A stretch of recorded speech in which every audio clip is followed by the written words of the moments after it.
নমস্কার, আপনারা শুনছেন সাসপেন্স থ্রিলার প্ল্যাটফর্ম, আপনার গল্পের প্ল্যাটফর্ম। আজ আপনারা শুনতে চলেছেন অংশুদেবের কলমে সুন্দরবনের কালো রাত। আজকের গল্পের সূত্রধার ও গল্প পাঠে আমি অরূপ এবং তারানাথের চরিত্রে লিও। তাহলে চলুন আর বেশি দেরি না করে শুরু করা যাক আজকের গল্প, সুন্দরবনের কালো রাত।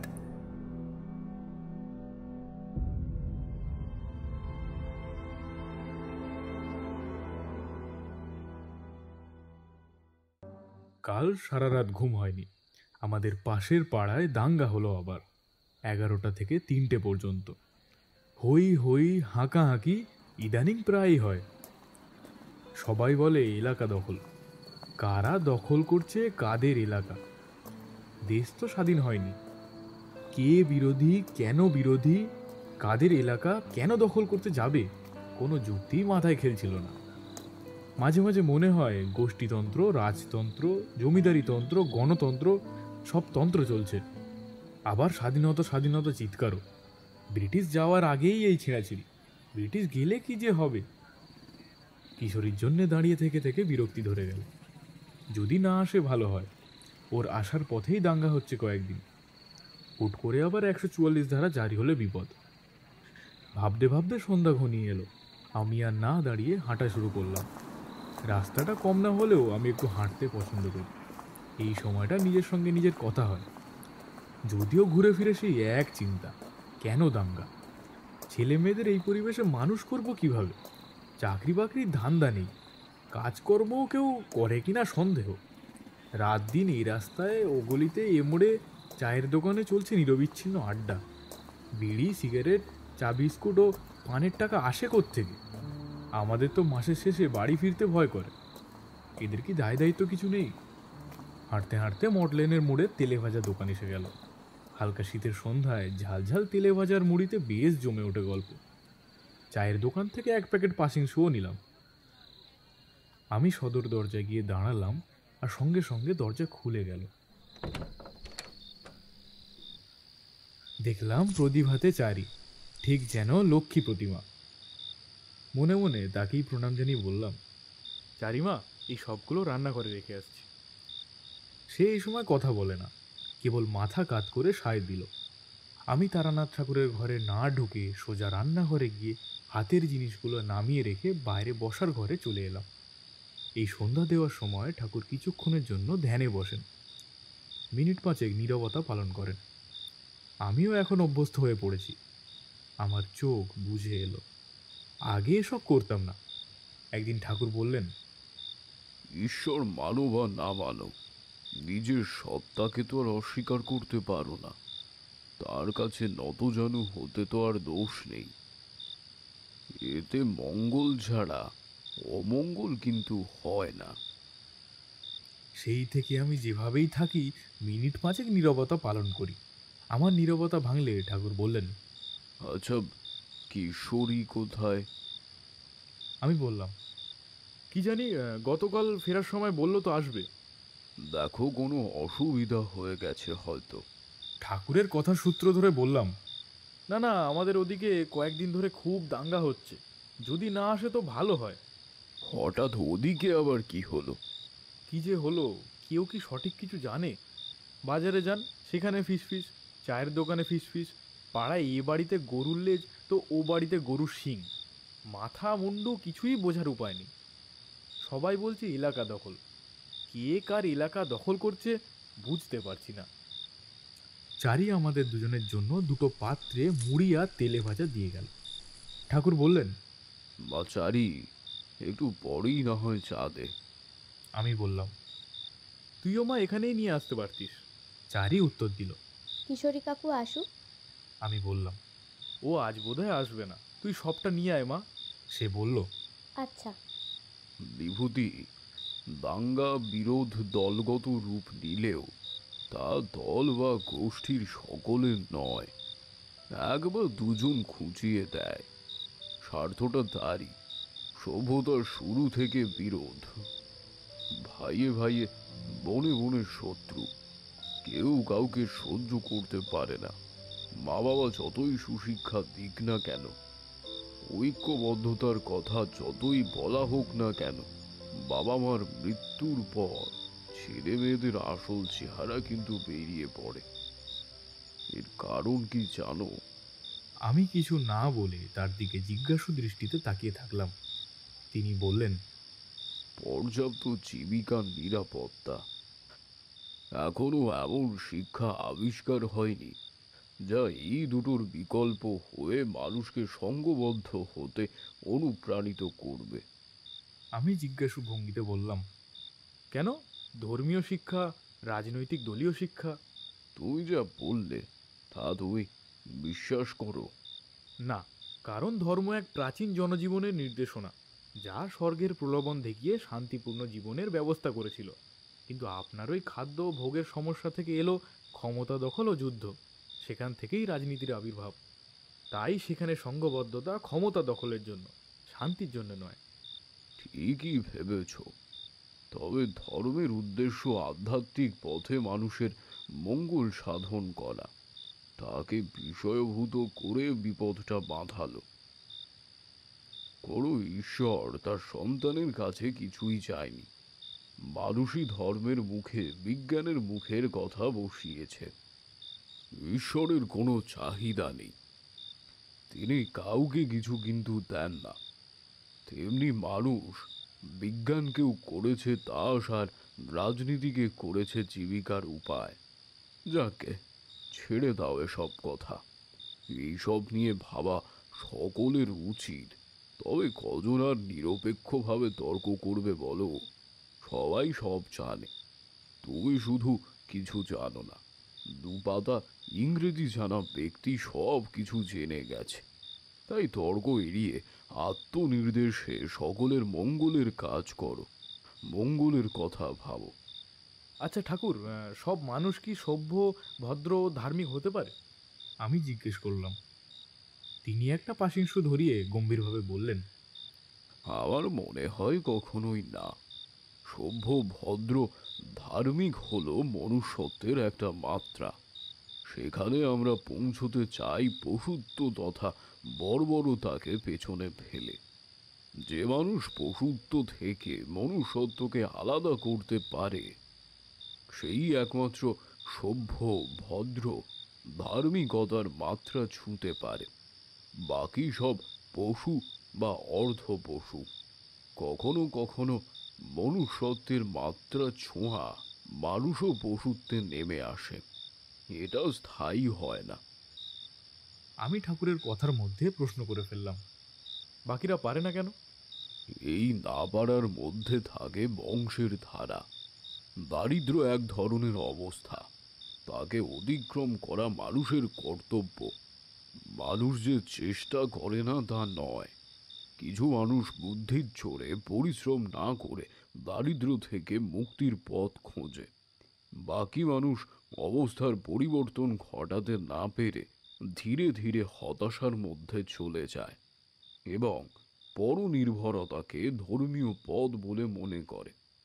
এই পরশ্রম ভোগীরা যতদিন না বুঝছে যে আমি পরশ্রম ভোগ করছি, ততদিন তারা যতই শিক্ষিত, সংস্কৃতিবান, ধর্মানুসারী হোক না কেন, সভ্য, ভদ্র বা ধার্মিকতার মাত্রা কিন্তু ছুঁতে পারবে না।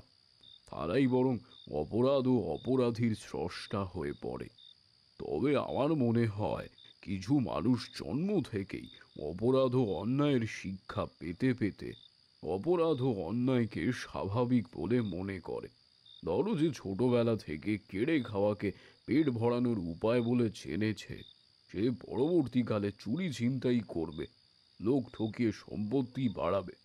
তার জন্য তার মনে কোনো অনুশোচনা কিন্তু থাকবে না, বরং সঠিক পন্থা মনে করে গর্ববোধ করবে। এখনই জমিদার, দালাল, মজুদদার, ঠিকেদার কতটা নির্মম! বহুতল বাড়ির ছেলে মেয়েদের দরিদ্র, ভিখারি, অন্ধ, এদের প্রতি কোনো সহানুভূতি কাজ করে না, কিন্তু তাদেরকে মানুষ বলে মনেই করে না, যদিও এরা নিজেদেরকেও মানুষ ভাবে না। আমার যেন চোখ খুলে গেল। আমাদের ওখানে যারা দাঙ্গাবাজি করাচ্ছে, যারা দাঙ্গা করছে, তারা শৈশব থেকে যে কোনোভাবে এই শিক্ষাই পেয়েছে যে চোখ রাঙিয়ে ভয় দেখিয়ে লুট করে কেড়ে নিয়ে খাওয়াটাই বেঁচে থাকার সহজ শিক্ষা। তারা এই পন্থা নিয়েই মস্তিষ্ক খাটায়। এদের দিয়ে কোনো ভালো কাজ হতে পারে না যদি না সেখানে কামাবার সুযোগ থাকে। বললাম, আপনার জীবনে এরকম কোনো অভিজ্ঞতা ঘটেছে? ঠাকুর মৃদু হাসলেন, পাশিংশুতে একটা বড় টান দিয়ে বললেন, একটা ঘটনা ছিল, তবে সেটা ঠিক এই আধ্যাত্মিক বিষয় নয়। আমি এক প্রকার নিজেকে সরিয়েই নিয়েছিলাম, কিন্তু একটা কৌতূহল মনে চেপে বসেছিল। চারি এ সময় 2 কাপ চা দিয়ে গেল। আমি একটা কাপ তুলে নিয়ে অনুরোধ করলাম, কি সেই ঘটনা বলুন না। চায়ের কাপে একটা চুমুক দিয়ে বললেন, এক শীতের সকালে আমি রোদে বসে একটা কুষ্ঠি তৈরি করছি। দুজন নারী পুরুষ এলেন। আমি তাদের বসার ঘরে নিয়ে বসলাম। আমার মনে হয়েছিল তারা স্বামী স্ত্রী, কিন্তু মাথায় সিঁদুর দেখলাম না ভদ্র মহিলার। তাদেরকে জিজ্ঞেস করলাম, আচ্ছা, আপনারা কোত্থেকে আসছেন? এইখানে সন্দেশখালি। আমার নাম অভিজিৎ সরকার, উনি শিউলি সাঁতরা। ও, সুন্দরবন। বলুন বলুন, আমার কাছে এসেছেন কেন? ভদ্রলোকটির বয়স 40-42 হবে। পেটানো বেশ শক্তপোক্ত চেহারা। মহিলাটিরও ওই রকমই বয়স হবে। লোকটি ইতস্তত করে এদিক ওদিক চাইতে থাকলেন। আমি বললাম, আপনারা নির্ভয়ে সব বলতে পারেন। তুমি তো জানো বিভূতি, কেউ আমার কাছে এলে তার বিষয়ে আগাম আভাস বধূ সুন্দরী দেবীর কৃপায় আমি কিন্তু পাই। দেখলাম তাদের দুজনের পেছনে একটা আলোর বলয়। বিশ্বাস করো, আমার সারা জীবনের অভিজ্ঞতায় ওইটাই ছিল একমাত্র ঘটনা। আমি অবাক হয়ে গিয়েছিলাম। সাধু সন্তদের পেছনে দেবতার আশীর্বাদ থাকে, কিন্তু সাধারণ মানুষের ক্ষেত্রে এমনটা হয় না। আমি বুঝতে পারলাম এরা সাধারণ কেউ নয়। ভদ্রলোক আমার কাছে আরো একটু ঘেঁষে এসে গলা নামিয়ে বলল, আমরা ঠিক আপনাদের মতো নই। চুরি, ছিনতাই, রাহাজানি, খুন খারাপিকে স্বাভাবিক বলে মনে করি। লোক ঠকানো আমাদের পেশা। খুব কষ্ট করে সত্যি বলতে পারি। অর্থ ইনকাম ছাড়া ভালো কাজ যে কিছু থাকতে পারে তা আমাদের মনেই হয় না। আমাদের ধারণা, পৃথিবীতে সবাই অর্থের জন্য ছুটছে, আমরাও ছুটছি। বাবুরা লেখাপড়া শিখে ভদ্রবেশে চুরি, ডাকাতি, প্রতারণা করে খুন করায়, আমরা করি। তাহলে অন্য সকলের মতো থাকতে পারি না কেন? কেউ যেন আমাদের তেড়ে বেড়াচ্ছে। বেশি দিন মানুষের রক্ত না দেখলে ভেতরে কেমন যেন একটা হয়। তার কথা শুনে আমি একটু হলেও আঁতকে উঠেছিলাম। তাদেরকে বুঝতে না নিয়ে বললাম, অপরাধ প্রবণতা সব মানুষের মধ্যেই আছে। কেউ প্রকাশ করে, কেউ করে না। আপনাদের ক্ষেত্রে হয়তো এটা প্রকট, সেটা দোষের নয়। দোষ তখন হবে যখন আপনি আইন লঙ্ঘন করবেন। তা আমার কাছে এসেছেন কেন? এর জন্য ডাক্তারের সাহায্য নিলে হয়তো ভালো হয়। আমি ভেবেছিলাম এরা কোনো খুন খারাপির পরিকল্পনা নিয়েই এসেছে। অলৌকিক কিছু শেখার লোভে হয়তো এরকম ধান্দায় মানুষ আসে। তবে মনে হলো এদের ক্ষেত্রে আগমনের যেন অন্য কোনো উদ্দেশ্য রয়েছে। মনে মনে তারা ভৈরবী মায়ের স্মরণ করলাম। তিনি শান্ত সৌম্য মূর্তিতে আবির্ভূত হলেন।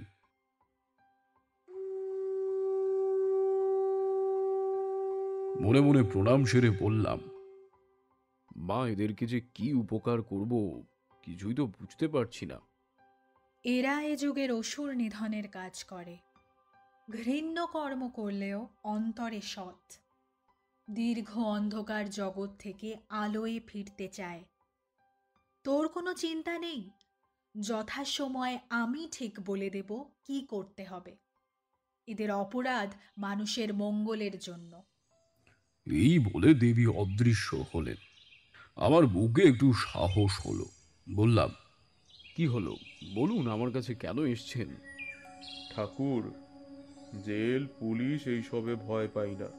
বহুবার জেলে গেছি, পুলিশের লাঠি খেয়েছি, জেল থেকে পালিয়েছি।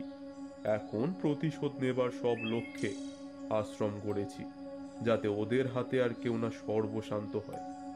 করেছিও কয়েকটা খুন। পুলিশ পিছনে লেগেছে, লাগুক, কিন্তু কাজ শেষ হয়নি। অথচ অবসাদ কেন? কি করব তার জন্যই আশা। আর বলতে গিয়ে থেমে গেলেন ভদ্রলোক।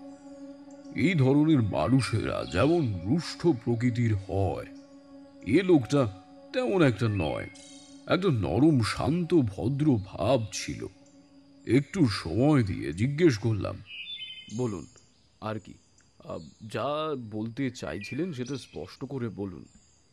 এই শিউলিকে বিয়ে করা কি উচিত হবে? ভদ্রলোক জানতে চাইলেন, তোমরা ওষুধ নিধন কাজ করছো, খুবই কঠিন। ওদের অনেক লোক থাকে, পুলিশ প্রশাসনও থাকে, তাহলে তোমরা কিভাবে কাজ করো সেটা আগে শুনি। সে অনেক কথা, আপনি সব না শুনলে ধরতে পারবেন না। আপনি যদি আমাদের আশ্রমে যেতেন তাহলে খুব ভালো হতো। অভিজিৎ বাবুর কথায় আমি বললাম, যেতে তো আপত্তি নেই, কিন্তু পুলিশ পিছনে লেগেছে এটাই ভাবাচ্ছে।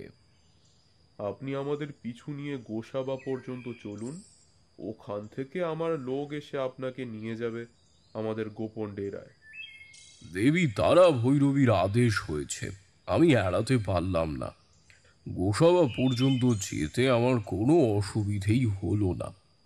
ট্রেনে করে গিয়ে ক্যানিং থেকে স্টিমারে ওঠা, গোসাবায় গিয়ে নামা, ঘাটের কাছে একটা হোটেলে গিয়ে উঠলাম। ভদ্রলোক ও তার সঙ্গী মহিলাটি নিজের মতো চলে গেলেন।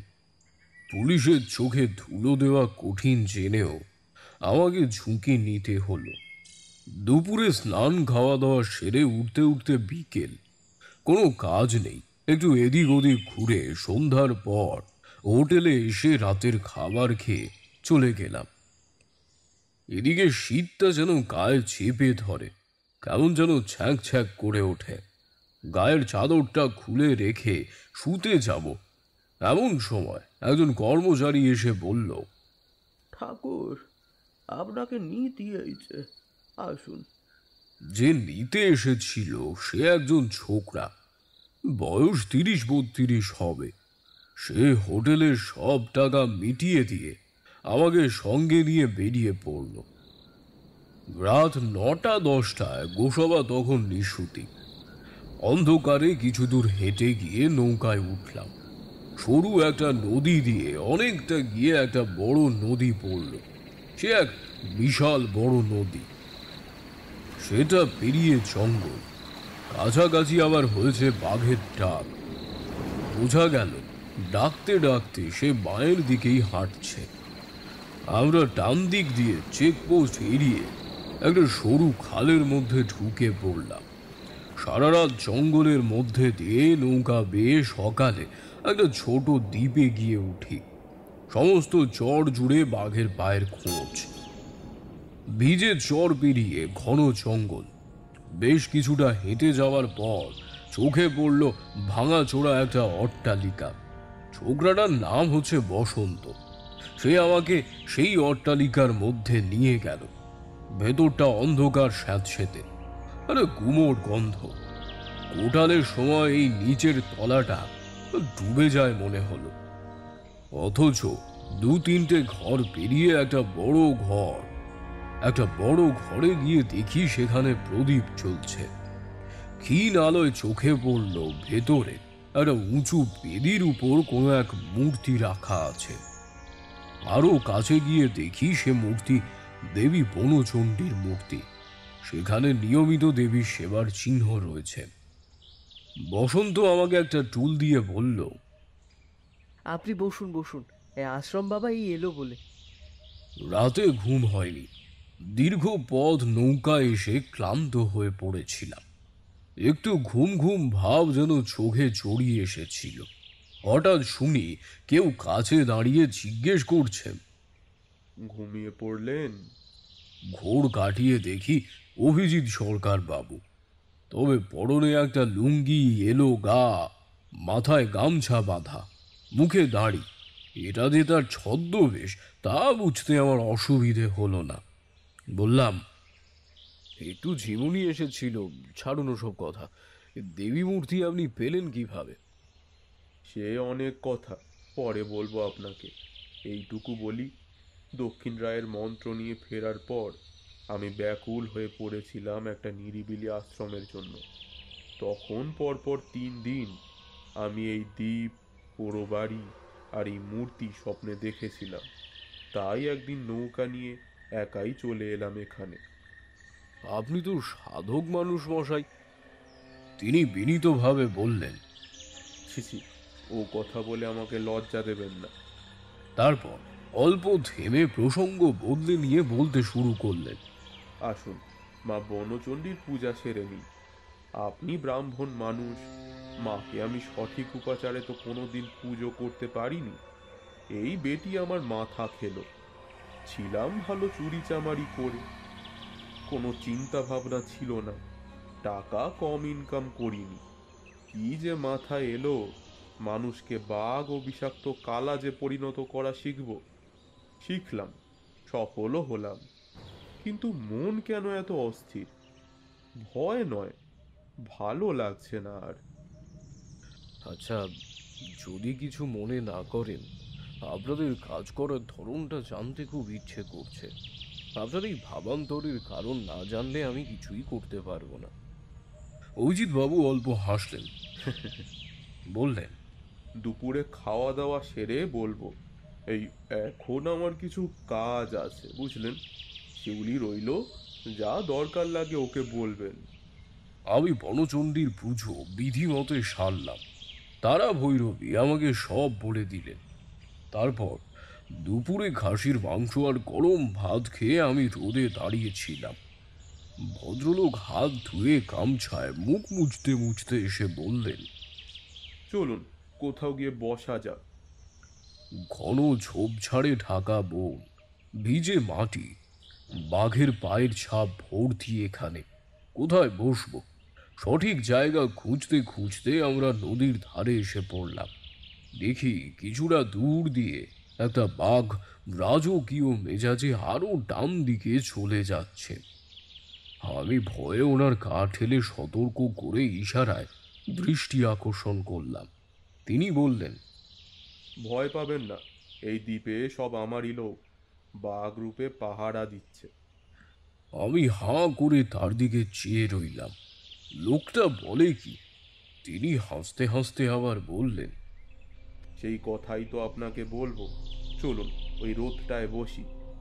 বড় মোটা একটা গাছের নিচে বসে তিনি বলতে শুরু করলেন, আপনাদের মতো আমি সাধক নই। দেবীকে মনের মতো ডাকতাম, মনে তেমন জোর পেতাম না। কোনোদিন ঠাকুর দেবতাকে তো ডাকিনি। অথচ সাফল্যটা আমার এখানে আসেনি, আশ্রমেই পেয়েছিলাম। টানা এক পক্ষ একবার খেয়ে রাত দিন জপ করে এলো অমাবস্যা। কৃষ্ণপক্ষ বলে কিনা জানি না, কেমন এক গা ছমছমে রাত, চারিদিকে নিঝুম। সন্ধে থেকে আমি এক মনে বীজ মন্ত্র জপ করেই যাচ্ছি। তখন ঘড়িতে ঠিক 1:15 হবে। হঠাৎ ভয়ঙ্কর এক হুঙ্কার। সারা এলাকাটা যেন গম্ভীর গুরুগর্জনে থরথর করে কেঁপে উঠল। প্রথমে আমি বুঝতে পারিনি, হয়তো কেউ ভাবতেও পারেনি। এদিকে তো কোনোদিন বাঘ আসেনি, আসার মতো অবস্থাও নয়। এখান থেকে জঙ্গল মাইল 3 দূরে। এর মধ্যে 15-20টা গ্রাম, একটা সরু নদী জঙ্গল পর্যন্ত চলে গেছে। মন্ত্র জপ করা বন্ধ করিনি। ডাকটা এবার আমার আশ্রমের বাগান থেকে এলো, পরপর বেশ কয়েকবার।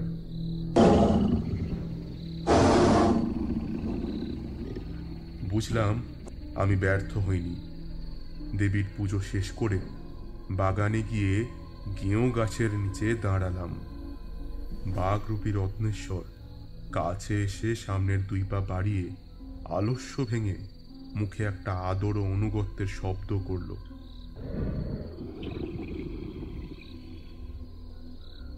আমি তার মাথা চুলকে দিয়ে বললাম, যা একটু পাক মেরে আয়, ভোরের আগে ফিরে আসবি। রত্নেশ্বর লেজটা মাটিতে মৃদু আছড়ে অন্ধকারে অদৃশ্য হয়ে গেল। ঘণ্টাখানেক পর আবার শীতের রাত খান খান করে গর্জনটা এগিয়ে গেল সীতা গাঙের পাড় ধরে। এবার এলাকার লোকজন ভুল করেনি, আশেপাশের গ্রাম থেকে অনেকেই জঙ্গলে যায়। বাঘের ডাক তাদের অপরিচিত নয়। সেই রাতে চারিদিক থেকে লোকজন হাঁকাহাঁকি করে বেরিয়ে পড়ল। ডাকের উৎস ধরে সারা রাত খোঁজাখুঁজি চলল। আমি সারা রাত জেগে কান পেতে রইলাম। যদি ধরা পড়ে তাহলে আমার জন্য একজনের জীবন যাবে। অনেক মানুষ মেরেছি, কিন্তু নিজের লালন পালন করা একজনের প্রাণ নিয়ে এত ভয়, এত চিন্তা আগে কোনোদিন হয়নি। রত্নেশ্বর ভোরের আগেই ফিরে এলো। পরের দিন ফরেস্ট অফিসে খবর গেল। তারা বিশ্বাস না করলেও এসে তল্লাশি চালিয়ে একটাও পায়ের ছাপ উদ্ধার করতে পারল না। তবু একটা আতঙ্ক ছড়িয়ে পড়ল, গুজবও রটল অনেক। কেউ বলল, আমি স্পষ্ট দেখেছি, এই গাঙের পাড় ধরে দক্ষিণের দিকে যাচ্ছে বিশাল একটা বাঘ। কেউ বলল, বাঘে ধরা অপদেবতা গো, এই বাঘে ধরা অপদেবতা। আর একজন বলল, হ্যাঁ, আমার ঘরের পেছনেই তো ডেকেছিল। আমার ঘর তো যেন থরথর করে কেঁপে উঠছিল কেমন।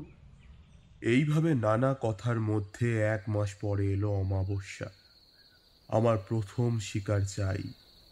গরম গরম তাজা রক্ত দেবী বনচণ্ডীকে উৎসর্গ করে আমার দ্বিতীয় সাধনা শুরু হবে। শিউলিকে আমি কাল সর্প কালাজে পরিণত করব। একটা নেশা যেন আমার মধ্যে পেয়ে বসেছিল। আমি বাধা দিয়ে জিজ্ঞেস করলাম, আচ্ছা, যাদেরকে সাপে বা বাঘে পরিণত করছেন তারা সব জেনেও রাজি হলো? এদের কাউকেই আমি জোর করে আনিনি। পরে সব জানতে পারবেন কেন এরা আমার সঙ্গে আছে। ঠাকুর, যে পাতের ভাত কেড়ে নেয় তাকে কি আর কেউ দেবতা ভাবতে পারে? আমাদের কারো বাপ মা অপরাধী ছিল না, আমরা তবু জন্ম অপরাধী। ঠিক আছে, আপনি আসল কথাটা বলুন। আমার কথায় ভদ্রলোক একটা দীর্ঘশ্বাস ছেড়ে বললেন, হ্যাঁ, সেই অমাবস্যার দিন রাত 12টায় আমি পুজোয় বসে রত্নেশ্বরকে আবার বাঘে পরিণত করলাম। সকালে সূর্য ওঠার আগে গরম রক্ত এনে দেবে। যা বাবা যা, দিনের আলো ফোটার আগে ফিরে আসিস। সে বেরিয়ে গেল আশ্রমের বাগান দিয়ে। এরপর ধান ক্ষেত, তারপর বাউড়ি পাড়া। গাছপালার অন্ধকারের ভেতর দিয়ে বাউড়ি পাড়া পেরিয়ে হুলোর বাদা। সেটা ডান দিক দিয়ে সোজা গিয়ে মিশেছে মাগন সৎপতির বাড়িতে। এদিন মাগন ঠাকুরকে তুলে নিয়ে আসবে, এটাই ঠিক ছিল। পূজারী ব্রাহ্মণ হলেও তার মহাজনী কারবারে রত্নেশ্বরের মতো অনেকেই সর্বশান্ত। ওই পরিবারটাই মনসতলার পক্ষে বিপজ্জনক। পূজারী ব্রাহ্মণ বলে তাকে কেউ কিছু বলে না মুখ ফুটে। হাজার হোক, ব্রহ্মসাপের ভয় তো সকলেরই আছে। তাই ওখানেই প্রথম আঘাত হানতে হবে। সেদিন রত্নেশ্বর চাষের মাঠ ভেঙে সৎপতির বাড়ির গোয়াল ঘরের আড়ালে আধো অন্ধকারে ঘাপটি মেরে বসেছিল। আমরা খোঁজ নিয়ে দেখেছিলাম মাগন ঠাকুর রাতে 3-4 বার ওঠে। সুগারের রোগী, ওনার ছেলে রাতে ওঠে একবার। উঠোন পেরিয়ে গোয়াল ঘরের পাশে এসে বাথরুম সারে। রাতে সেদিকটা ফাঁকা। সদরের দিকে রাস্তার ওপারে 4-5 ঘর বাগদিদের বাস। তাই ওখানে চাষের মাঠে নেমে গেলেই হলো, আর কেউ টের পাবে না। সারা রাত অপেক্ষা করে রত্নেশ্বর ভোর হবার আগেই সৎপতির ছেলেকে ধরল। যদিও মাতন সৎপতি সে রাতে 3 বার বাইরে বেরিয়েছিল, কিন্তু তাকে ধরেনি। পরে ব্যাপারটা বুঝতে পেরেছিলাম। রত্নেশ্বর বীজ নষ্ট করতে মাগন ঠাকুরের ডান হাত তার ছেলে ধনাকে ধরেছে আগে। সে ঘর থেকে বের হয়ে ঝাঁপিয়ে পড়ে ঘাড়ে কামড় বসায়। সব বাঘ যা করে, মুখে করে তুলে নিয়ে ধান খেতে নেমে যায়। বেহারা পাড়া এড়িয়ে ঘুরে আসতে দেরি হয়ে গিয়েছিল। এসেছে প্রায় 1.5 মাইল মতো পাক খেয়ে। ভরা ধান ক্ষেত বলে অসুবিধা হয়নি। পরের দিন চারদিকে সাড়া পড়ে গেল। মাগন ঠাকুরের ছেলে ধনাকে বাঘে তুলে নিয়ে গেছে। সৎপতির বাড়িতে কেবল কান্না। পুলিশ এসেছে, বন দপ্তর থেকে অফিসাররাও এসেছে। কেউ বুঝতেই পারেনি কিসে তাকে টেনে নিয়ে গেছে। নিয়ে গেছে সত্য, ধরার সময় একটা মুখের শব্দ হয়েছিল, সেটা শুনতে পেয়েছিল তার স্ত্রী। গুরুত্ব দেয়নি, কোথাও হয়তো ঘুমের ঘরে ধাক্কা মেরেছে। মাগন ঠাকুরও শুনতে পেয়েছিল। ছেলে বাইরে যাচ্ছে বলে কিছু জিজ্ঞেস করেনি। জেগেছিল, এখনো ফিরল না কেন? এখনো ফিরল না দেখে বৌমাকে ডেকে তোলে। তারপর আলো জ্বালতে মাথায় হাত। দাবার উপর রক্ত, অনেকটা রক্ত। সেই রাত থেকে খোঁজ চলছে। বাঘ হলে তার পায়ের ছাপ থাকতো ধানক্ষেত কিংবা অন্য কোথাও। তাছাড়া এদিকে কোনোদিন বাঘ আসেনি। আসলেও নদী পেরোবার চিহ্ন থাকবে, তাও নেই। ছেলে মেয়েগুলো শুকনো মুখে ঘুরে বেড়াচ্ছে, কেউ দাবায় বসে আছে। 22 বছর আগে রত্নেশ্বরকে ওই রকম শুকনো মুখে বাপের ভিটে থেকে নেমে যেতে হয়েছিল। পূজারি ব্রাহ্মণ হলেও ভিখারি নয়। জমি জমা ছিল বিস্তর, তার ওপর সুদখোর মহাজন। বহু মানুষকে পথে বসিয়েছে। রত্নেশ্বরের বাবা একবার বিপদে পড়ে ফসল ভরা চাষের জমি বন্ধক দিয়েছিল। কথা ছিল সেই ফসলটা পাবে। বিঘে পিছু 2 বস্তা করে ধান সৎপতিকে দিতে হবে। সে বছর তো ধান নিতেই দেয়নি। পরের বছর থেকে সুদ চক্রবৃদ্ধি হারে বাড়াতে থাকলো। সে ধরনের কোনো কথাই ছিল না। 2 বিঘা জমি হারাবার সঙ্গে সঙ্গে চাপিয়েছিল মিথ্যে দেনার অভিযোগ। ব্রাহ্মণ মানুষ ভুল কথা বলতে পারে না, অতএব তাদের বসত বাড়ি ও নৌকা গেল। সেই শোকে বাপ মরল, মা পাগলি হলো। রত্নেশ্বর হাজরা ছোটবেলা থেকেই অনাথ। শুকনো মুখে ঘুরতে ঘুরতে শহরে গিয়ে পড়ল। বলতে বলতে অভিজিৎ বাবু কেমন উদাস হয়ে গেলেন। বললেন, আমারও শুকনো মুখ তেমন একটা রেখাপাত করে না। ও ধরনের অনেক দেখেছি, অনেক পেয়েছি। খুব 1-2বার সহানুভূতি জুটেছিল, সেখানেও ধান্দা। চড় থাপ্পড় গালাগাল ছাড়া মুখে ভাত উঠত না। আমার তো খুন জখম আত্মহত্যায় কিছুই মনে হয় না। আমার আশ্রমের কারো এ ধরনের অনুভূতিই নেই। আমরা জানি টাকা আর ভালো থাকা, খাও দাও আনন্দ করো, মরে যাও। সে রাতে ব্রাহ্মণের গরম রক্ত মাকে দিয়ে আমি শিউলির নামে সংকল্প করে ঘট বসালাম। কঠিন সে সাধনা। প্রতি সন্ধ্যায় এবং ভোরে পুজোয় বসতে হতো। সহস্রবার বনচণ্ডীর বীজ মন্ত্র জপ করতে হবে। এ বীজ মন্ত্র আমি পেয়েছি রায়দিঘির পাউর গ্রাম থেকে। তিনি বনরাজ দক্ষিণ রায়ের এক সেবক। আগে এই মন্ত্র বলে মানুষ বাঘ হয়ে দেশ রক্ষা করত। বিশাল অরণ্যদের শাসন করতেন দক্ষিণ রায় এদেরই ভরসায়। এই বাঘ বাহিনীকে পরাজিত করেছিলেন মা বনবিবির বাঘ বাহিনী। এই গুপ্তবিদ্যা এই জঙ্গল এলাকা থেকে সহজে লুপ্ত হওয়ার নয়। এই গুপ্তবিদ্যার কথা শুনেছিলাম মায়ানমারের এক জলদস্যুর কাছে। সুন্দরবনে তারা খেয়ে সেবার পালিয়ে লুকিয়েছিলাম মই পিঠে। ওখানে এক মৌলবি আমাকে নিয়ে গিয়েছিল পাউরে, সেই সেবকের কাছে। অনেক পরীক্ষা নিয়ে তিনি আমাকে দিয়েছিলেন এই 2টো বিদ্যা। রত্নেশ্বরকে দিয়ে আমি প্রথম সাফল্য পাই। এবার চরম সাফল্য পেতে চাই। পরের মাঘী অমাবস্যায় মায়ের পুজো শেষ করতে হবে মানুষের রক্তে। এইভাবে 3বার পুজো সারার পর শিউলি সাপে পরিণত হবে, যার এক ছোবলে ভবলীলা শেষ। রত্নেশ্বরেরও উপকার হবে।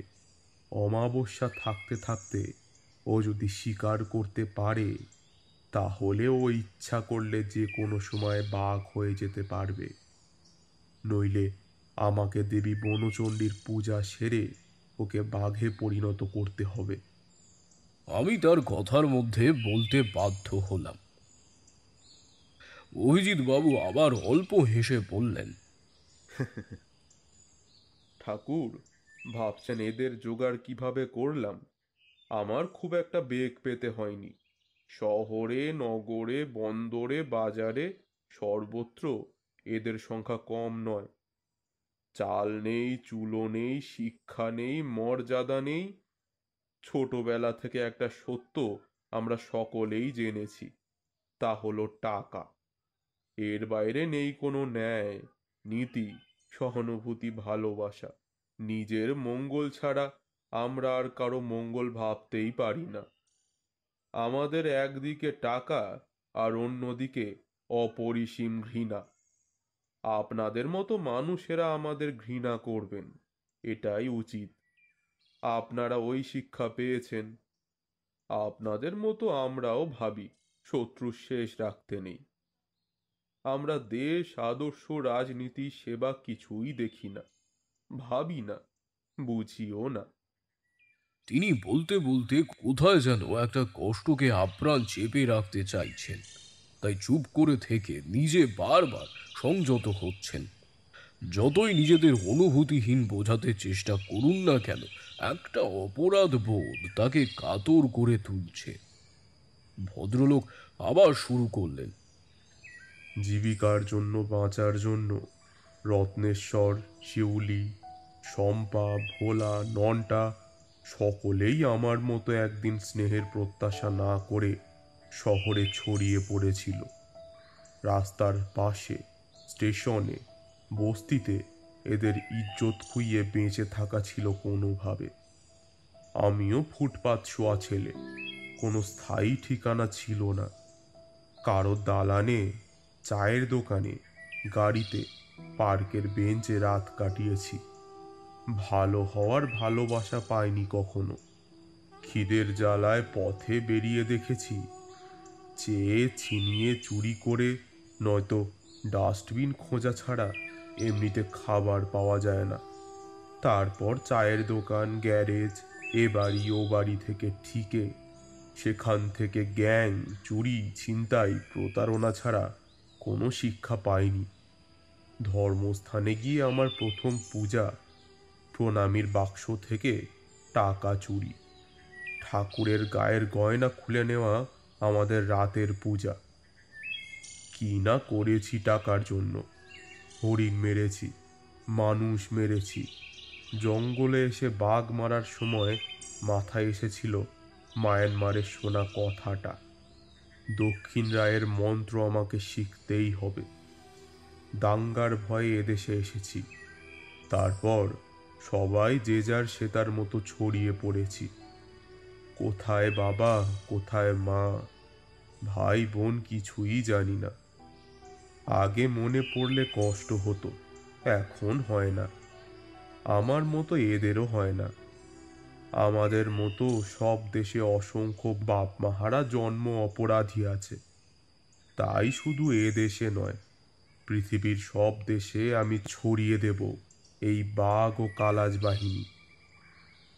কত আর বলবো নিজের কথা। প্রতি কৃষ্ণা একাদশীতে রত্নেশ্বরকে বাঘে পরিণত করতে হয়। বাঘ হয়ে যাবার পর ওর কি উল্লাস, তা না দেখলে বুঝতে পারবেন না। ও গর্জন না করে থাকতে পারে না। হাও হাও, বুকে কাঁপুনি ধরানো গর্জন শীতের বাতাসে মিশে আরও গম্ভীর হতো। আবার চারিদিকে হই হই, টিন পেটানো হাঁকাহাঁকি। অনেকেই আশ্রমের দিকে ছুটে আসতো। টর্চের আলো ফালা ফালা করতো অন্ধকার। অমাবস্যা পর্যন্ত ওকে লুকিয়ে রাখার জন্য বাগানে মাটির তলায় ঘর আছে, তার উপর গেঁয়ো, গড়ান, বান, খলসে গাছের ঝোপ করা আছে। আশ্রমের সবাই জানে তাদেরও একদিন বাঘ কিংবা কালাজে পরিণত করব। ওদের প্রত্যেকের জীবনে ক্ষত আছে, গভীর সেসব ক্ষত। এই শিউলির কথাই ধরুন না, ওকে বোটে ফেলে প্রথম উপভোগ করেছিল আড়তদারের ছেলে শিবশঙ্কর মৃধা।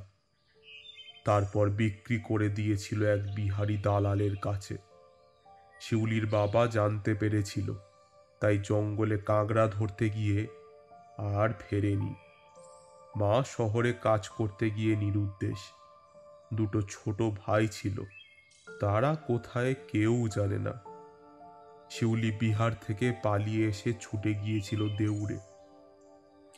সেখানে মরা ভিটে, আগাছায় ঢাকা, কেউ শোনেনি। পঞ্চায়েত প্রধান শিবশঙ্কর মৃধাই তাকে নষ্ট করেছে প্রথম। ভদ্রাসনটাও নাকি কার দখলে। শিউলির বাবা পঞ্চার ধারের খেসারত। এই শিউলির সঙ্গে ছোটবেলায় একসাথে খেলতাম। আমরা উদ্বাস্তু, নদীর পাড়ে কুঁজির ছেলে। শিউলিদের বাড়িও ছিল কাছে।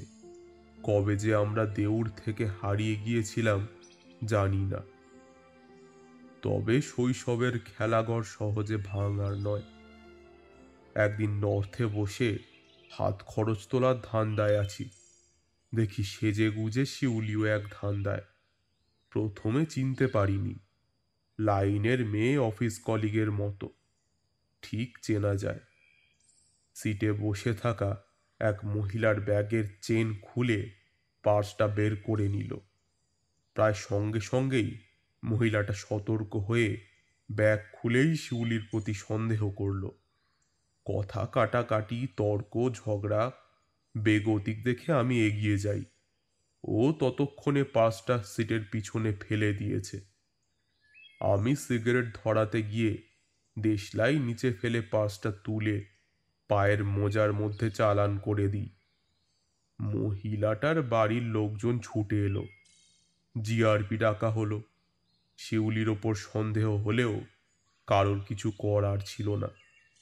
মহিলা পুলিশ এসে তল্লাশি চালিয়ে কিছু না পেয়ে ছেড়ে দিল।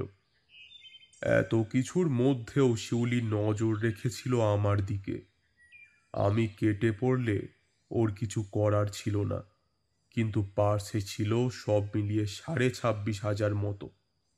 আমরা যারা এক লাইনে আছি চট করে একে অপরকে ঠকাই না। ও এসে ধরল 9 নম্বরে। কথায় কথায় দুজনের বন্ধুত্ব, তারপর পরিচয়, চেনাচিনি, পুরনো কথা। সেই রাতে শিউলি আর আমি তন্দুরি রুটি আর মটন চাপ খেয়েছিলাম। তারপর সারা রাত নীলরতনের সামনে বসে গল্প করে রাত কাটিয়ে দিই। সেই দিন শিউলিকে বলেছিলাম, যদি কখনো আশ্রম করি তোকে নিয়ে যাব, যাবি তো? ও কথা দিয়েছিল, যাব। এবার রত্নেশ্বরের গল্পটা সারি। আমাদের আগে থেকে ঠিক করা থাকে কাকে কাকে ফেলা হবে, তবে যে ফেলবে সে ঠিক করবে সেদিন কাকে তুলবে। এদিন পড়ল মাগুন শতপথীর জামাই। সে ছিল ঠাকুরের বাম হাত। রত্নেশ্বর তাকে নিয়ে এলো ঠিক একটায়।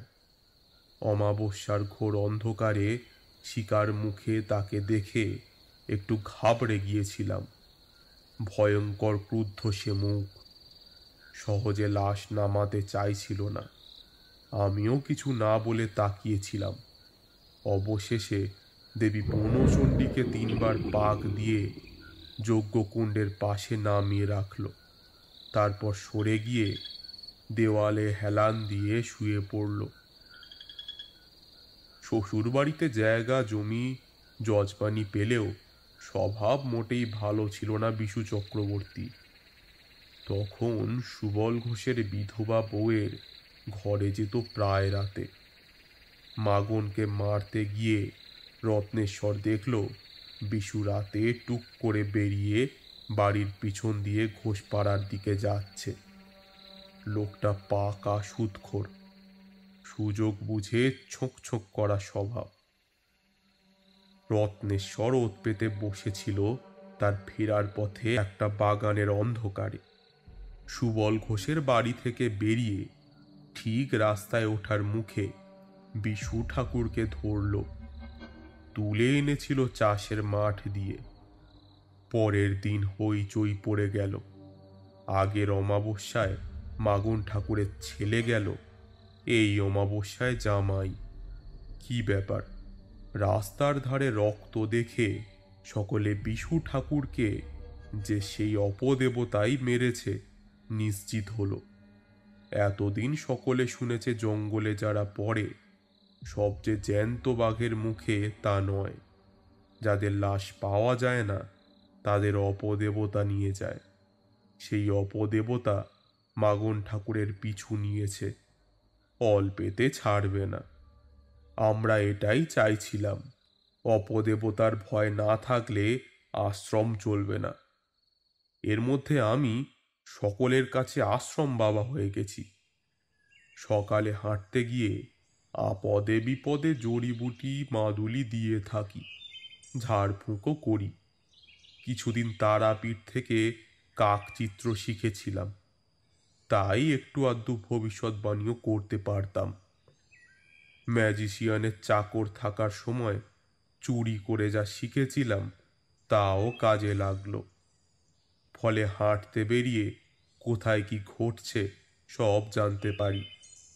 সেবার মরার 7 দিন আগে মাগন ঠাকুর ধরল আমাকে। বাবা, গুনে গেছে বলুন দেখি, আমার পরিবারে কেন এসব হচ্ছে? আমি তার দিকে কিছুক্ষণ তাকিয়ে থেকে বললাম, ভয়ঙ্কর ডাইনির কোপে পড়েছেন বাবা। এই ভদ্রাসনে কালো বেড়ালের হাড় পোতা আছে, এখনো প্রাণহানি ঘটবে, কেউ রদ করতে পারবে না। আপনারা বরং এখান থেকে উঠে অন্য কোথাও চলে যান, আর পারলে সম্পত্তি গোত্র বদল করে দিন। সেই মতো জায়গা জমি বিক্রির ব্যবস্থা হলো। রত্নেশ্বর দিনের বেলা, অন্যদিন সাধারণ মানুষ, রোজ যায় মাগন ঠাকুরের বাড়ি। সম্পত্তি বেচার কথা শোনার পর থেকে তো আরও লেগে পড়েছিল। হেঁটে হেঁটে অবশেষে কিছু জমি কম দামে আশ্রমের নামে করাতে পেরেছিল। বাকি জমি মেয়ে ও বেয়াই মশাইয়ের নামে করে দলিলে সই করে বাড়ি ফেরার পথে রত্নেশ্বরের মুখে পড়ল। আমরা জানতাম পুলিশ এই অমাবস্যায় ফাঁদ পাতবেই, তাই নদীঘাট থেকে পায়ে হেঁটে বাড়ি ফেরার পথে সাঁতরাদের পুকুর পাড়ে লুকিয়েছিল। ও জানতো মাগন ঠাকুর ওখান দিয়ে যাবেই। একটু ডাকাবুকো ধরনের তো, নির্জন রাস্তা দিয়ে যাওয়ার সময় পিছু নিল।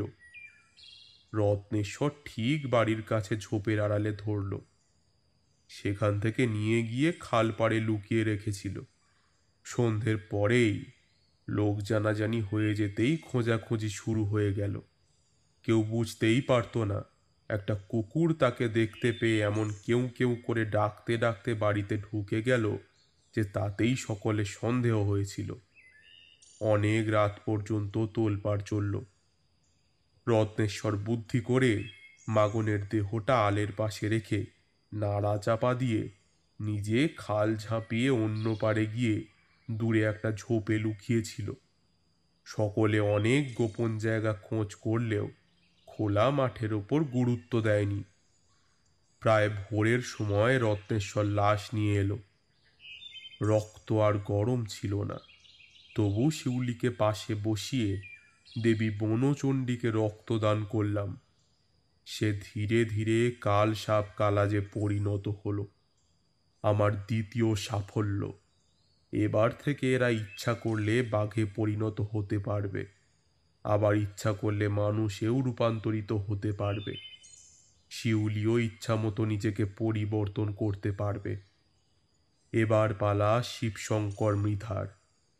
খোঁজ নিয়ে দেখেছি সে পঞ্চায়েত ও পার্টির কাজকর্ম সেরে আড়তে যায় প্রতিদিন। একটা বোর্ড বাঁধা থাকে ঘাটে, সেখানে মূলত তিনময়ের কারবার চলে। বেশ আরামদায়কভাবে সাজানো বিলাসবহুল কেবিনে মাঝে মাঝে আসর বসে। তাছাড়া নদীর বুকে দুলে দুলে মদের গ্লাস হাতে খাতা সারার অভ্যাস তার অনেক দিনের। প্রথমে ঠিক হয়েছিল তাকে বাড়িতেই মারবে। রত্নেশ্বর বলল, তাতে বিশেষ মজা হবে না। শিউলি কিন্তু প্রথম থেকেই বোটে মারতে চেয়েছিল, কেননা ওই বোটেই ওর সব ওই জানোয়ারটা লুট করেছিল। আমিও চাইছিলাম এদের মতো মানুষের মৃত্যু নিয়ে বেশ জমজমাটি জল ঘোলা হোক। এর জন্য শিউলির জীবন ও পরিবার ধ্বংস হয়ে গেল। ওই আবার আশ্রম গড়ার সময় লেজে খেলে মোটা টাকা ঘুষ নিয়েছিল। সেদিন শিউলি না চাইলে হয়তো এই আশ্রম এখানে গড়া হতো না। শিব শঙ্করকে মারতে বেশ কয়েকদিন অপেক্ষা করতে হয়েছিল। এই দ্বীপে প্রথমে যাকে বাঘে পরিণত করেছিলাম, সেই নন্দ জেদ ধরেছিল এই জঙ্গলে মৃধাকে ফেলবে। প্রতি ফাগুন চৈত্র মাসে সে দলবল নিয়ে হরিণ শিকারে আসে। এদিকে শিউলি জেদ ধরে আছে ওই নৌকায় মারবে। এর জন্য সে তখনও বিয়ে থা করেনি। শেষ পর্যন্ত নন্দকে বোঝালাম, জঙ্গলে তুই মৃধার লোকজন মেরে হালকা করে দে, শিউলি ওকে নৌকায় মারুক। নন্দকে এ কথা দেওয়া ছিল, 1.5 বছরের মধ্যে শিউলি ফেলতে না পারলে নন্দ ব্যবস্থা নেবে। সে এই সময়ের মধ্যে 8 জনকে জঙ্গলে ফেলে মৃধার জঙ্গলের কাজ বন্ধ করে দিয়েছিল। প্রথমবার কূপ কাটতে ওঠার আগে নৌকা থেকে তুলে নিয়ে যায়। ওই কূপ কাটার মধ্যে বাকি 3 জনকে এমনভাবে তুলে নিয়ে যায় যে পাশের জন টের পায়নি। তারপরে মধু ভাঙার সময় 2 জনকে তোলে, আর 2 জনকে ফেলে হরিণ মারতে এলে। 8 জনের জঙ্গলে হারিয়ে যাওয়ায় মৃধা বুঝতে পেরেছিল আর এই জঙ্গল তার পক্ষে নিরাপদ নয়। বাঘে মানুষ তুলে নিয়ে গেছে, এতে কারো কিছু করার নেই সত্য, কিন্তু পুলিশ মানবে কেন? সে লোক লাগিয়ে দিয়েছে। এদিকে মানুষ টাকা পেলে ভাইকে মারতে দ্বিধা করে না। আমরা তো কোন ছাড়। আশ্রমে যারা আসে তাদের মুখে মুখে একটাই আলোচনা, মৃধার লোক পড়ার কথা। তারা অনেকে আপন হয়ে ভেতরে ঢুকতে চায়, তাই আমাদের অনেক বেশি সতর্ক হতে হলো। কিন্তু আর বেশি দিন অপেক্ষা করা ঠিক হবে না। শিউলি তার পরিকল্পনা জানিয়ে দিল, একেবারে নিখুঁত। আমরা প্রতি অমাবস্যায় দরিদ্রদের খিচুড়ি ভোগ খাইয়ে থাকি। সেদিন শিউলি সারাদিন মুখে জল পর্যন্ত দেয়নি। এদিন সে শিবশঙ্করকে মারবেই। উপোস করে থেকেও সব কাজ সারল। 150 মতন লোক খায়। আমিও উপসী থেকে সন্ধ্যায় বনচণ্ডীর পুজোয় বসলাম। পুজো শেষ করে ঘটের জল ছিটোতে গিয়ে শুনি একটা পাগল কিছুতেই আশ্রম ছেড়ে যেতে চাইছে না। সে আশেপাশে কোথাও আছে। পাগল যে কে তা আমি জানি। রত্নেশ্বরকে বললাম, চিন্তার কিছু নেই, এই মায়ের ঘটের জল নিয়ে তোরা চলে যা, অবস্থা বুঝে ব্যবস্থা করবি। রাধা গোবিন্দের মন্দিরের পুরোহিত বৃদ্ধ, তাকে প্রতি অমাবস্যায় আশ্রম থেকে ভোগ পাঠিয়ে দেওয়া হয়। এবারে শিউলি ও রত্নেশ্বর ভোগ নিয়ে সদর দিয়ে বেরিয়ে গেল। আমিও প্রায় ওদের পিছনে বেরিয়ে এলাম উঠোনে। প্রতিদিন সন্ধ্যার পর এখানে পায়চারি করি। পাগল হয়ে যে এসেছে সে আমাকেই চোখে চোখে রাখতে চায়। এতক্ষণ পর আমি বাধা দিয়ে বললাম, আপনি নিজে বাঘে বা সাপে পরিণত হতে পারেন না? তিনি বললেন, ঠাকুর, আপনার কাছে মিথ্যে বলবো না। প্রথমে আমি নিজে কালাজ হয়ে 3 জন চোরা শিকারীদের মালিককে মেরেছি তাদেরই বিছানায়। বাঘ হয়ে এক জঙ্গল অফিসারকে মেরেছি, সে ঘুষ নিত। তাহলে আপনাদের আবার চিন্তা কি? ভদ্রলোক বললেন, আছে ঠাকুর, পরে বলছি, আগে শিউলি কি করলো শুনুন। হ্যাঁ হ্যাঁ, ওটা শেষ করুন। ভদ্রলোক দূরের অনন্ত জলরাশির দিকে তাকিয়ে থেকে বলা শুরু করলেন, রত্নেশ্বর আর শিউলি চলে গেল মন্দিরে। সেখানে সান্ধ্য পূজায় সাহায্য করতে শিউলি লেগে গেল। রত্নেশ্বর ঠাকুর দালানে বসে রইল। আসল উদ্দেশ্য শিবশঙ্কর ও তার লোকজনদের বোঝানো যে তারা মন্দিরে এসেছিল। কেননা রোজ সন্ধ্যায় শিবশঙ্কর রাধা মাধবকে প্রণাম করে চরণামৃত খেয়ে আরতে যায়। এদিনও ব্যতিক্রম হলো না। তারপরেই শিউলিয়া রত্নেশ্বর মন্দির থেকে বেরিয়ে আরতের কাছে গেল পরিকল্পনা মতো। শিউলির মাথায় ঘটের জল ছড়িয়ে দিতেই সে কালাজে পরিণত হলো এবং শিরশির করে আরতের পিছনে ঝোপে নেমে গেল। সেখান থেকে সে নজরে রাখবে শিবশঙ্করকে। রত্নেশ্বর লুকিয়ে পড়ল বাইনের ঝোপে। প্রতিদিনের মতোই মুহুরীর কাছ থেকে একজন খাতাপত্তর নিয়ে বোটে চলে গেল। কেবিনের আলো জেলে জল ও পানীয় সব সাজিয়ে রেখে বাইরে এসে দাঁড়ালো। বৃদ্ধ ম্যানেজার বলল, আগে বাবু, একটু সাবধানে থাকতে হতো, দিনকাল খারাপ, আজ আবার সেই কাল অমাবস্যা। শিবশঙ্কর গম্ভীরভাবে বলল, জঙ্গলের পাশে বাস করে আবার ভয় করলে চলবে? আপনি সাবধানে বাড়ি যান। আর কোনো কথা না বলে শিবশঙ্কর বোটে উঠে গেল। মুহুরীও নিজের বাড়ির দিকে পা বাড়ালো। লোক দুটো এদিক ওদিক চক্কর মেরে আড়তে ঢুকে দরজা বন্ধ করে দিল। অনেক আগেই শিউলি বোটে ঢুকে জলের জারে বিষ ঢেলে দিয়েছিল। শিবশঙ্কর কেবিনে ঢুকে প্রথমে দরজা বন্ধ করে চেয়ারে বসল প্রতিদিনের মতো। তারপর গায়ের চাদর খুলে দড়িতে রেখে অভ্যাস মতো ইষ্ট দেবতার নাম জপ করে জার থেকে জল খেল।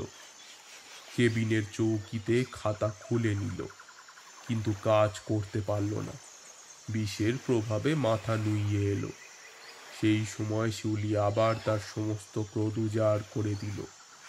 কালাজের বিষ এমন যে তার দেহ প্রবেশের পর আর কোনো সার থাকে না। আস্তে আস্তে সারা শরীর অবশ হয়ে যায়। মুখে কিছু বলার ক্ষমতা থাকে না। কাজ ছেড়ে শিউলি পাটাতন বেয়ে পাড়ে নেমে এসে রাস্তায় গিয়ে দুবার মৃদু গর্জন করল। রত্নেশ্বর বাঁধের নিচে বাইন গাছের ঝোপ থেকে বেরিয়ে মন্ত্রপুত জল ছড়িয়ে দিল। শিউলি নিজের দেহ ফিরে পেয়ে বলল, রতনদা, তুই কে গাছ থেকে দড়িটা খুলে দিয়ে আয়। রত্নেশ্বর বাইনের ঝোপের ভেতর দিয়ে গিয়ে বোটের কাছি খুলে দিল। বোট জোয়ারের টানে ভেসে যেতে থাকলো দ্রুত দূরে মাঝ নদীতে। অন্ধকারে তাকেও বুঝতেও পারল না। আচ্ছা, বনচণ্ডীর ঘটের জল দিয়ে ওদের বাঘে বা সাপে পরিণত করতে হলো কেন? ওরা তো নিজের ইচ্ছায় দেহ বদলাতে পারে। আমি জিজ্ঞেস করলাম, আমি ওদের জানাইনি যে ওরা নিজেরাই নিজেদের পরিবর্তন করতে পারে। কেন? ওরা বেপরোয়া হয়ে যা খুশি তাই শুরু করে দিতে পারে। ঠিকই, এবার বলুন আমাকে কি করতে হবে? ঠাকুর, ছোড়া পিস্তল নিয়ে স্বাভাবিক জীবন যাপন করা যায় না। এ বিদ্যার হাত থেকে মুক্তি পেতে চাই ঠাকুর। কেন? আপনাদের এখনো অনেক কাজ বাকি। জানি, কিন্তু এই বিদ্যা নিয়ে সন্তানের বাপ হতে মন চাইছে না। আমি শিউলিকে বিয়ে করতে চাই। বাকি কাজ? এই জঙ্গলে যারা আছে তাদের সকলকে ফেরাতে পারবো না। তারা যে যার মতো ছড়িয়ে পড়েছে। অবশ্য তারা জঙ্গলের বাইরে যেতে পারবে না। শত্রু শেষ হয় না ঠাকুর। বহু যুগের কলঙ্ক আমরা কতটা আর দূর করতে পারি। এখন তো মনে হয় আমি আমার শত্রু। আচ্ছা, শিউলি, রত্নেশ্বর বা অন্যদের কি মত? ওরা অপরাধীর ভয় নিয়ে বাঁচতে চায় না আর। আশ্রমের কাজকর্ম করে জীবন কাটাতে চায়। বেশ, তাহলে চলুন আশ্রমে ফেরা যাক। তার আগে আপনি বনচণ্ডীর পুজো সেরে নিন। আশ্রমে গিয়ে তারা মায়ের বিগ্রহ প্রতিষ্ঠা করবেন। মা আপনাদের সহায় হবেন। আশ্রমে এসে বেশ ঘটা করে তারা মায়ের ঘট প্রতিষ্ঠা করা হলো তিথি ধরে। আমি যজ্ঞে বসে তারা ভৈরবীকে স্মরণ করলাম। ওদের হয়ে দেবীর কাছে মুক্তির উপায়ও জানতে চাইলাম। আমি বীজমন্ত্র তুলে নিলাম। ওরা সুস্থ জীবন যাপন করুক, আর কোনো বাধা আসবে না। তবে সংকটকালে এরা বনচণ্ডীকে স্মরণ করলে আবার ফিরে পাবে সব শক্তি। যজ্ঞ শেষ করে তারা মা ও তারা ভৈরবীকে প্রণাম করে আমি তাদেরকে বললাম, আজ থেকে আপনারা আপনাদের রপ্ত করা বিদ্যা থেকে মুক্ত হয়ে গেলেন। যেমন করে অসহায় দরিদ্রদের পাশে দাঁড়াতে চেষ্টা করছিলেন তাই করুন। সংকটকালে মা বনচণ্ডীকে স্মরণ করতে কিন্তু ভুলবেন না। আপনাদের মঙ্গল হবে। এই পর্যন্ত বলে ঠাকুর থামলেন এবং একটা পাশিংশু ধরালেন। আমি জিজ্ঞেস করলাম, এত ভালো বিদ্যা নষ্ট হয়ে গেল? তিনি হাসতে হাসতে বললেন, রাত হয়েছে, বাড়ি যেতে তো হবে নাকি? সংকটকালে সব বিদ্যা ফিরে আসে, এটা জানবে। এবার যাও। পুলিশ আপনাকে ছেড়ে দিল? না, এসেছিলেন আমার বাড়ি, কিন্তু দেব দেবতা যার সহায়, পুলিশ তার কি করবে শুনি। আর একটা প্রশ্ন, ওদেরকে খুনি অপরাধী জেনেও সম্মান দিয়ে কথা বলেছিলেন কেন? ঠাকুর আমার মুখের দিকে কিছুক্ষণ তাকিয়ে থেকে হেসে বললেন, এটা তুমি বুঝে নিও। আপনারা এতক্ষণ শুনছিলেন অংশুদেবের কলমে তারানাথ তান্ত্রিকের ফ্যানফিকশন সুন্দরবনের কালো রাত। গল্পটি আপনাদের কেমন লাগলো তা আমাদেরকে নিচে কমেন্ট সেকশনে জানাতে ভুলবেন না। এবং এখনও যদি চ্যানেলটিকে সাবস্ক্রাইব না করে থাকেন তাহলে প্লিজ চ্যানেলটিকে তাড়াতাড়ি সাবস্ক্রাইব করে দিন। আপনাদের একটি সাবস্ক্রিপশন আমাদেরকে এগিয়ে যেতে অনেক সাহায্য করে। তাহলে আজকের জন্য এই পর্যন্তই। আমরা আবার ফিরে আসবো আরও নতুন নতুন গল্প নিয়ে। শুনতে থাকুন সাসপেন্স থ্রিলার প্ল্যাটফর্ম, আপনার গল্পের প্ল্যাটফর্ম।